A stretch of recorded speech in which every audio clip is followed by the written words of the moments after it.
Good morning students. बच्चों, आज हम करने जा रहे हैं linear equation exercise 3.2 question number 2। तो क्वेश्चन नंबर 2 में है on comparing the ratios of A1 A2 A1 upon A2 B1 upon B2 and C1 upon C2 find out whether the lines representing the following pair of linear equations intersect at a point are parallel or coincident। ठीक है। तो ये इस question को करने से पहले हमें यहाँ पर कंडीशंस 3 दी गई हैं। इन कंडीशंस को आपने अच्छी तरह से देखना है। जब आपको ये 3 कंडीशंस याद रहेंगी तो आप आसानी से क्वेश्चन को कर सकते हैं। तो कंडीशन इस तरह से है। पहली कंडीशन ये है कि जब A1 A2 बराबर नहीं होगा B1 B2 के, तो हम लिख सकते हैं the given lines will intersect at one point. तो हम कह सकते हैं कि ये जो लाइन होगी वो एक पॉइंट पे कट होगी। तो the pair of line have unique solution. तब हमारे पास यूनिक सोल्यूशन होगा। This system of lines is called consistent. तो इसको हम क्या बोलते हैं? इसको हम बोलते हैं कंसिस्टेंट। ठीक है। तो दूसरी कंडीशन आती है जब A1 A2 और B1 B2 की वैल्यू बराबर होगी लेकिन C1 C2 की वैल्यू बराबर नहीं होगी। तो इस कंडीशन में क्या होगा? The two lines will not intersect. ठीक है। तो इसमें क्या होगा? लाइन इंटरसेक्ट नहीं होगी। These lines have no solution. तो हम कह सकते हैं इसका कोई सोल्यूशन नहीं होता। This system of lines is called inconsistent. तो इसको हम क्या बोलते हैं? इनकंसिस्टेंट। तीसरी कंडीशन आती है जब A1 A2 B1 B2 के बराबर होगा और B1 B2 जो है C1 C2 के बराबर होगा।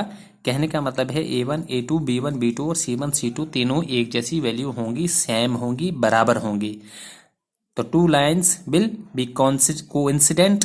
They have infinitely many solutions. This system of lines is called consistent. तो इसको भी हम क्या कहते हैं? कंसिस्टेंट कहते हैं। ठीक है। तो अब हम जाते हैं, इन 3 कंडीशन को आपने ध्यान से याद रखना है। ठीक है। कौन सा सॉल्यूशन कब होगा ये आपको याद रखना है। तो आप चलते हैं हम सीधा क्वेश्चन के ऊपर। ठीक है। बोलता है क्वेश्चन में क्या बोलता है? On comparing the ratios of A1 A2 B1 B2 and C1 C2 find whether the lines representing the following pair of linear equation intersect at a point are parallel are coincident. तो पहला part हमारे पास है। ऐसा कर question ऐसे होगा आपके पास। ठीक है। आपके पास ऐसा ही क्वेश्चन दिया होगा। आपने क्या करना है, जो आपके पास ये 5x माइनस 4y प्लस 8 है, 7x 6y माइनस 9 है। तो आप क्या करेंगे? सबसे पहले आप लिखेंगे A1, तो इसको आप कह देंगे पहली वैल्यू। ठीक है। अब आप लिखेंगे B1, तो देंगे आप दूसरी वैल्यू, और उसके बाद आप लिखेंगे C1, तो देंगे आप तीसरी वैल्यू। यानी कि 5x माइनस 4y प्लस 8 है, तो आप A1 देंगे 5, B1 देंगे माइनस 4 और C1 लिखेंगे 8। उसके बाद आप क्या करेंगे? A2 क्या आएगा? 7, B2 क्या आ जाएगा? 6 और C2 क्या आ जाएगा? माइनस 9। ठीक है। जब आपने ऐसे किया तो आपने क्या करना है? A1 और A2। ठीक है। A1 और A2 की वैल्यू आएगी आपके पास 5/7।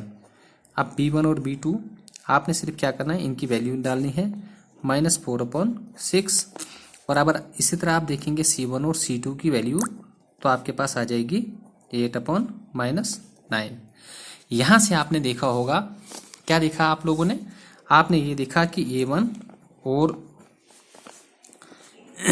A2 A1 upon A2 B1 upon B2। तो आपने यहाँ पे देखा A1 अपॉन A2 जो है B1 अपॉन B2 के बराबर नहीं है, क्योंकि हमारे पास A1 और A2 की वैल्यू है 5/7 और B1 और B2 के है -4/6। 5/7 -4/6 के बराबर नहीं होता, इसलिए ये इसके बराबर नहीं है। जब ये नहीं होता है तो तब क्या होता है? The given lines will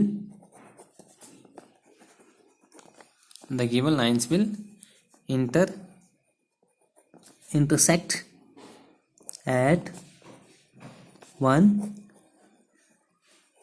point. ठीक है। तो हमें यही चीज कहा था क्वेश्चन में।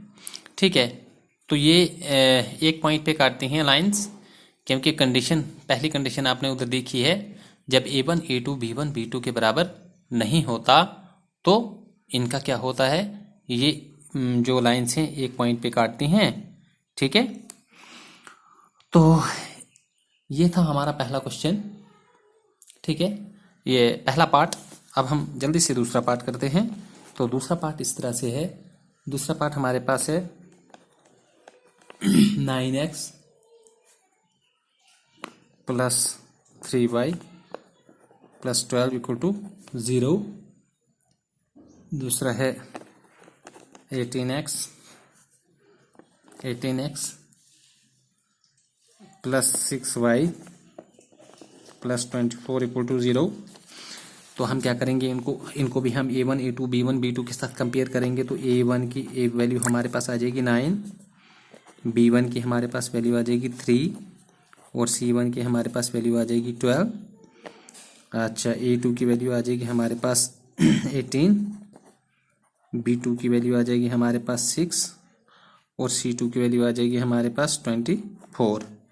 अब हम देखेंगे A1 और A2 B1 और B2 के बराबर है या नहीं, और C1 और C2 के बराबर है या नहीं है।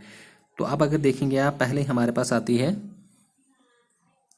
पहले हमारे पास क्या आती है, ये यहाँ पे कर लेते हैं।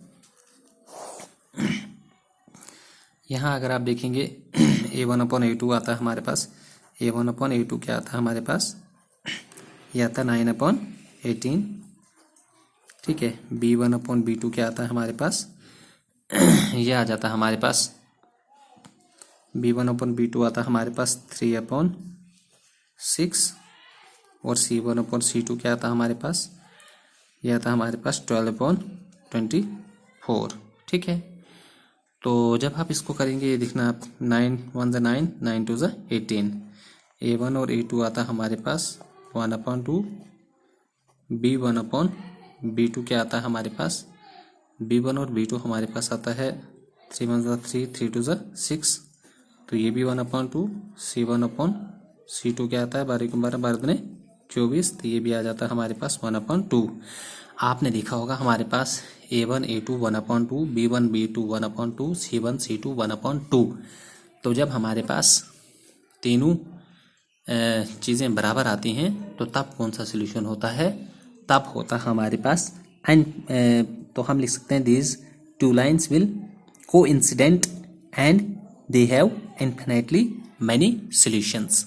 ठीक है, तो हम इसको क्या लिख सकते हैं, आपने यहाँ पे कंडीशन देख ली होगी, A1/A2 B1/B2 C1, these the two lines will be coincident, they have infinitely many solutions, this system of lines is consistent।